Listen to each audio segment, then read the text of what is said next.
This is the battle lines are being drawn between proof of stake, CBDC on one side, and proof of work and Bitcoin on the other. How does this play out? In Bitcoin, what they have to cede functionally is control and power.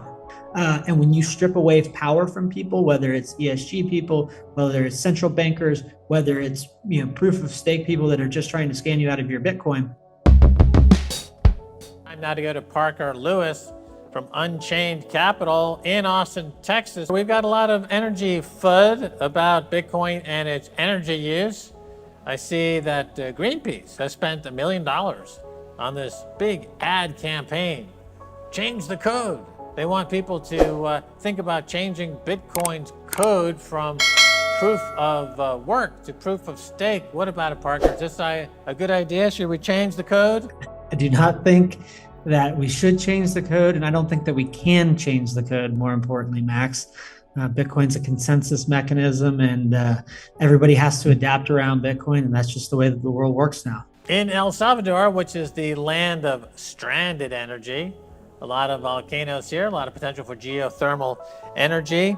And tell us about how Bitcoin fixes this. What Bitcoin provides in the case of stranded energy is an economic incentive to develop and produce power and for the benefit of that local economic system and the ability to sell it to the Bitcoin network. Basically, there now exists an incentive to develop natural resources, again, geothermal in El Salvador, stranded natural gas in Texas or anywhere realistically, and to be able to export that energy resource to the rest of the world via communication channel. And that is profound, and it will have massive and beautiful benefits for places that previously did not or could not tap into their own resources. Parker, the largest shitcoin, Ethereum, has recently merged and gone from being proof of work to being proof of stake.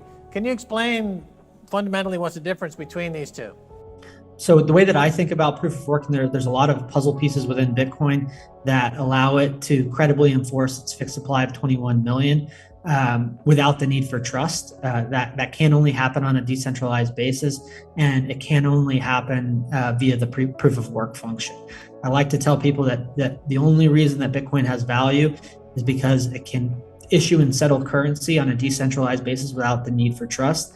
And if that is Bitcoin's primary value proposition, and if proof of work is core to that, then what that means in aggregate is that proof of work was critical in delivering to the entire world on a permissionless basis a form of money that can't be printed. Part of how it does that is it separates out the validation and issuance of currency from ownership, very importantly. And that separation, there are nodes in Bitcoin that also have a validating function, but the mining function and specifically proof of work separate ownership from validation, such that if you own 0.1 Bitcoin or 1 Bitcoin or 1,000 Bitcoin, you are equal under the quote law of Bitcoin or the consensus rules. All of those transactions are the same, and the people that control the majority of the economic value cannot have outsized influence on smaller members of the network or people that have less savings. And in Bitcoin, the thing of value is its fixed supply.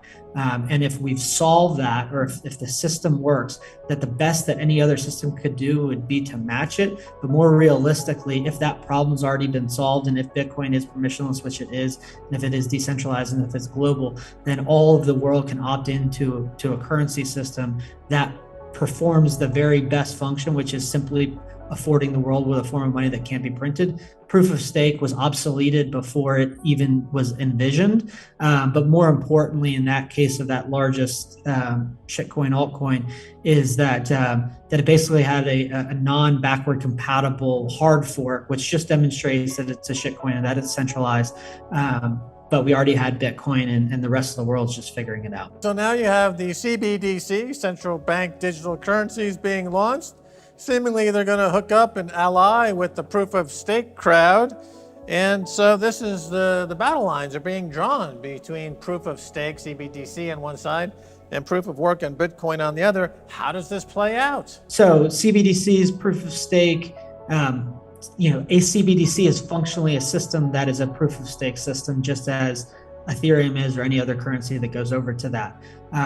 ultimately, and I think one of the things that Senator Cynthia Lummis from Wyoming has been great about is basically calling out ESG, all of the things around that would be the same economic incentives of proof of stake, is that it's all actually about power, right?